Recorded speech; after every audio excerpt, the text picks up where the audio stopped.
Welcome to Growth TV. I'm Carolyn Vallejo. Layoffs are a harsh reality of the working world, and poorly handled layoffs can result in consequences running the gamut, from a loss of valuable institutional knowledge to an unflattering video of the layoff announcement going viral. Felicia Brown, a human resource consultant with Insperity, joins Growth TV to talk about how layoffs can be done correctly. Felicia, welcome to Growth TV. Thank you so much. And you're right, this is a very difficult topic to talk about, but I'm happy that I'm able to provide some resources and some information to those that may have to encounter doing layoffs. So thank you. Absolutely. Thank you so much for being here. And first of all, let's talk about what can happen when layoffs go wrong. What are some of the risks and the downsides of not conducting layoffs strategically and thoughtfully?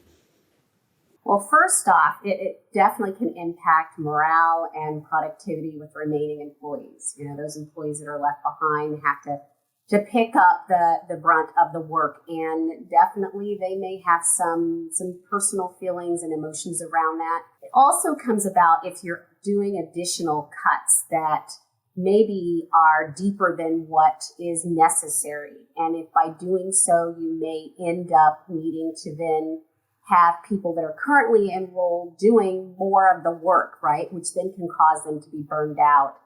And then if you don't cut far enough and then you realize that you need to go back to meet additional budget constraints, then that could have a direct impact as well. And then also you may have to then hire back people because now you don't have enough staff to get the work done. And at the point of rehiring, you may end up having to pay more money for those people that you're now going to have to hire to fill those roles.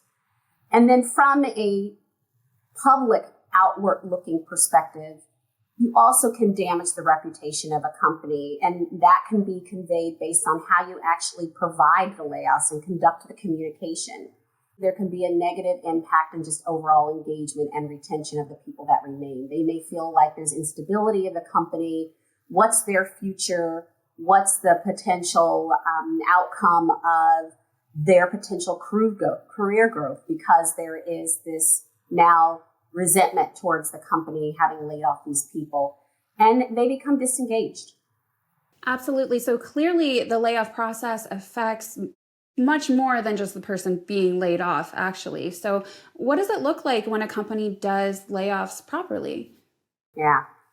Really, a company should truly do a needs and a risk assessment based on the current and future state of the business. And once there is an understanding of that and an alignment of what's needed, right, for not just immediate, but also for what's to come.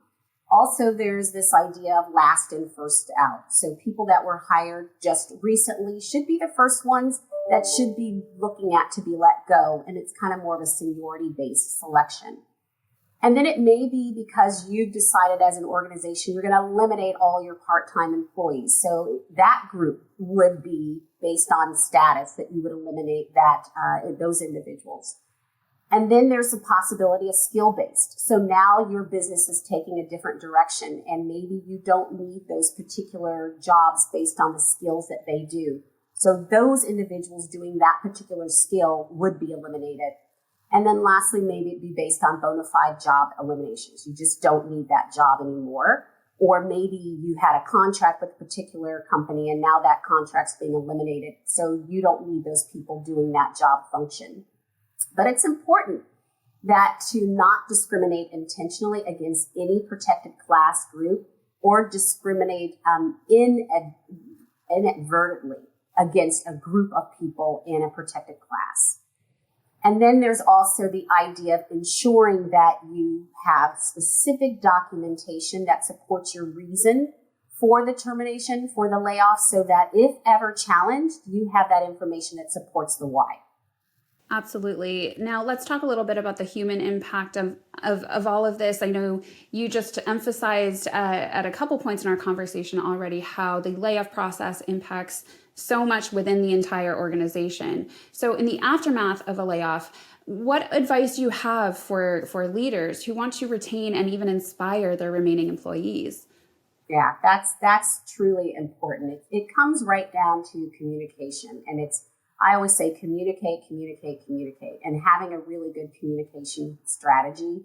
And it's about timing and being transparent to those employees that are remaining, that you're being very thoughtful in the communication, that it's just not some rogue communication, but you're really talking about the why as much as you can, making sure that you are touching upon those different stakeholders that need to know the information and when they need to know it, giving employees the space in order to be able to express their feelings and concerns and emotions around the layoff, whether that's through doing some focus groups or having some town halls or peer-to-peer communication with even those managers that had to do the layoffs. I mean, you have to understand their feelings and perhaps get them to talk with their peers about how they handled it and what they're going through now that they've done this layoff.